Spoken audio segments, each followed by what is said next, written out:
อ่าสบายดีทุกคนมาพบกันอีกแล้วเด้อวันนี้เดินมาพบกับจันขวัญคนโก้เด้อจันขวัญคนโก้สุริโยบันทามีแต่โก้ไปหน้าเงินสีใสผัดบ่มีเนาะแปลงทรงแปลงหยังก่อนเนาะก่อนสิมาพบกันเนาะพี่น้องเนาะเอ่อกองสดเด้อกองสดเด้อบ่ได้แต่งเด้อเอาสิมาเว้าเรื่องบรรดาพี่น้องเฮาเนาะเพิ่นบ่เข้าใจมาอัพกล้องนะเพิ่นมาอัพกล้องโทรทัศน์มันบ่มีซองซองหายเนาะแล้วก็อันหนึงอีกบรรดาไอ้น้องเฮามาลงทะเบียนเบอร์เนาะเบอร์ละ9ละ2ละ5เนาะ2ปัญหาเนี่ยสิเว้าให้ฟังเด้อแจ้งให้บรรดาไอ้น้องเฮาเด้อเนาะแล้วผู้ใดฮู้แล้วก็บอกต่อกันไปแน่เนาะเว้าเรื่องหนึ่งก่อนเด้อเรื่องมาอัพกล้องทีวีกล้องโทรทัศน์มันซองหายจอดำเนาะเบิ่งแล้วบ่เห็นซองบ่เห็นคนนะบ่มีภาพบ่มีหนังบ่มีละครเนาะแล้วบ่มีข้าวซองลาวซองไทยก็บ่มีเนาะอันนี้มันมี2ภาคส่วนเด้อกล้องในกล้องลาวกล้องไทยเนาะสมมุติกล้องลาวเนาะมันจะเขียนลาวเซตใส่เป็นกล้องสีดำเนาะลาวเซตตัวนั้นล่ะมันเป็นอัพเป็นปีหนึงละ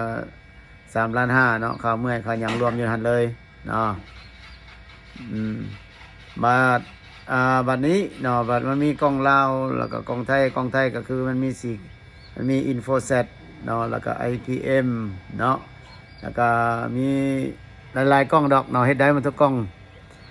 แต่สิบอกอันนี้เด้อเนาะหลังจากมาอัพแล้วเนาะมาอัพแล้วนี่เฮาลองให้แล้วอยู่พี่เนาะพี่น้องเนาะลองเห็นหมดแล้วทุกอย่างเห็นรูปแบบอย่างแล้วเมื่อฮอดเฮือนแล้วมันใส่บ่ได้บัดนี้เนาะมันใส่บ่ได้ก็ย้อนว่าหยังหนึ่งมาละจานเจ้ามันบ่ได้ทิศทางมันบ่ได้มันตั้งบ่ถูกซองมันนะเนาะแล้วโทรมาแล้วมาหายสมมุติว่ามาหาย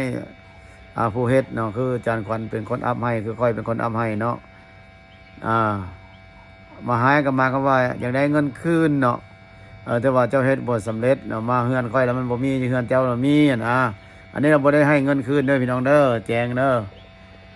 เมื่อต้องไปหาสร้างอีกต่างหากเนาะหาสร้างไว้ปิ้นจานปิ้นหยังให้พวกท่านเด้อ